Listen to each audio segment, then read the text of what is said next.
Welcome to this edition of the Native News Update. I'm your host for today's program, Paul DeMain. Many of the stories viewed here can be found at our website at IndianCountryNews.com, or look at some of the other featured programs at IndianCountryTV.com. Here is the news for the day from the Associated Press and other Native news sources. A 46-year-old Poplar, Montana man has been sentenced to 4 months in prison in order to pay $27,500 in restitution for stealing money from a Wolf Point casino.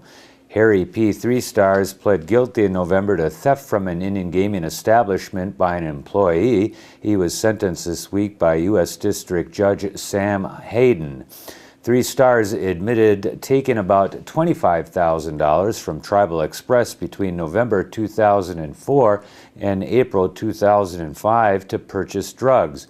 He also acknowledged taking $2,500 from a cash box when he was suspended in April 2005 and using the money to buy drugs. Graduates of a leadership program for American Indian youth in North Dakota that became defunct in the 1990s are hoping to revive it next year. The program at United Tribes Technical College would have guest speakers talking about everything from culture and wellness to tribal relationships with state and federal governments. Student selection would begin next school year. Organizers would seek students who volunteer and participate in clubs. Good grades would be preferred, but that would not be the most important criteria. A bill in the state legislature to fund the Indian Affairs Commission would provide $40,000 over 2 years for the Leadership Academy. The bill has passed the Senate and is now being debated in the House. The U.S. Bureau of Land Management is reconsidering a decision on a right-of-way easement for an electrical transmission line that is expected to carry energy from the Navajo Nation to areas across the Southwest. The federal agency granted the easement for the 3.4-mile stretch of line near Shiprock, New Mexico in September. A group of environmentalists later appealed, saying the Bureau relied on an outdated environmental analysis in issuing its decision, and that the analysis should include both the transmission line and a proposed coal-fired power plant because the two projects would go hand in hand. Before a Department of Interior panel could decide the matter, the BLM asked that its decision be set aside so that it could reconsider whether the environmental analysis was adequate. Environmentalists who have fought the Desert Rock Power Plant every step of the way claim victory in the BLM's decision. Both sides of the University of North Dakota Fighting Sioux nickname debate on the Spirit Lake Reservation in North Dakota say they're putting together petitions. Eunice Davidson says supporters of the nickname will seek a referendum on the issue during the tribe's general election in May. Opponent Eric Longi said his petition would ask that the tribal council to rescind an old resolution that offered lukewarm support for the nickname.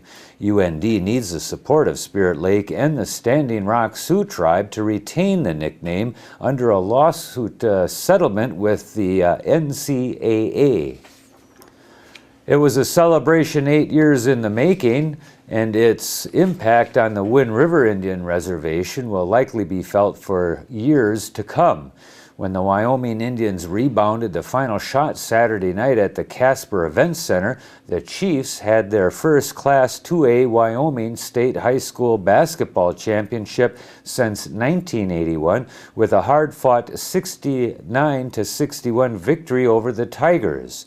And a community that had spent the past 2 weeks grieving the loss of 2 of its elders once again had a reason to smile.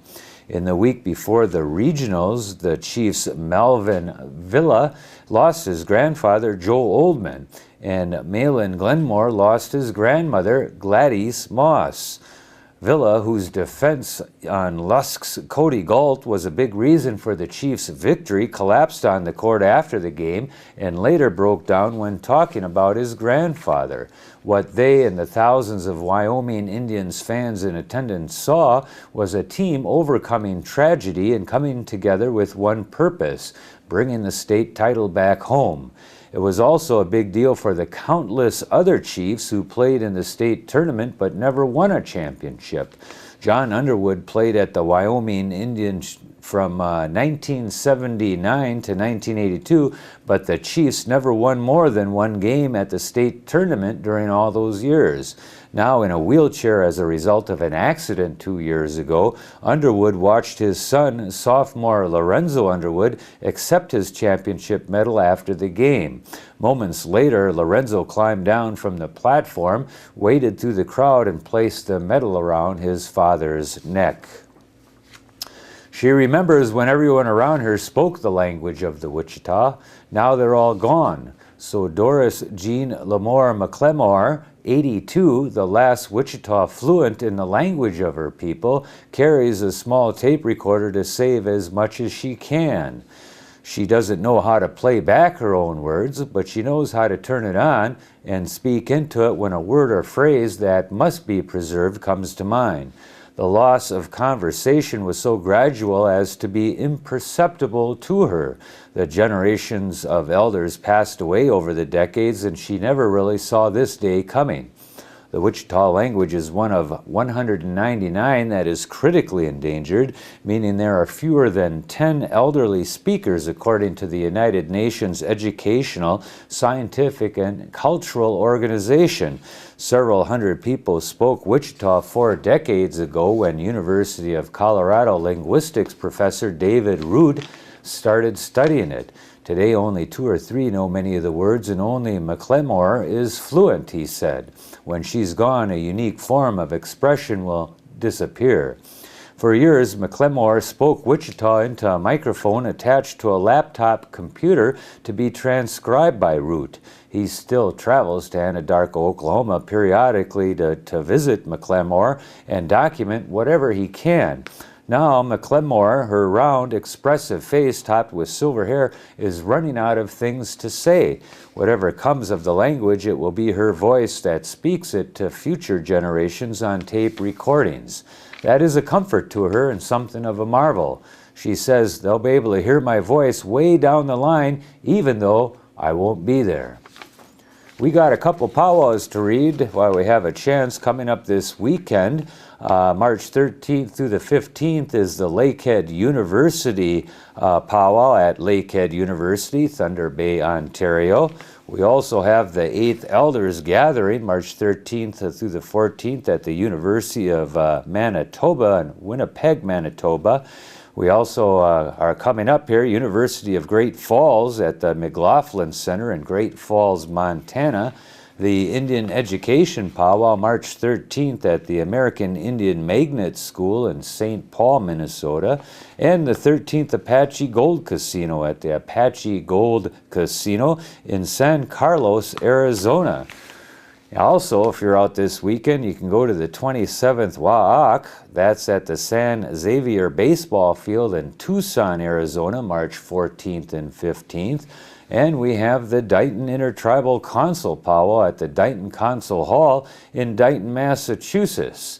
If you're floating around here in Michigan in the Great Lakes, the 32nd Annual Great Lakes Indian Culture Association Powwow is on the 14th and 15th at Baker College in Owasso, Michigan. And the 7th Salem Social Powwow, March 14th at the Willamette University in Salem, Oregon. Coming up all this weekend, if you're out there on the powwow circuit, have a little bit of fun and check out the events. And that is the latest roundup of news from Indian Country on this edition of the Native News Update. We want to thank our underwriters for helping us with this broadcast. Tomorrow we'll have a few more powwows coming up this weekend, so stop in again for the next edition right here. Miigwech.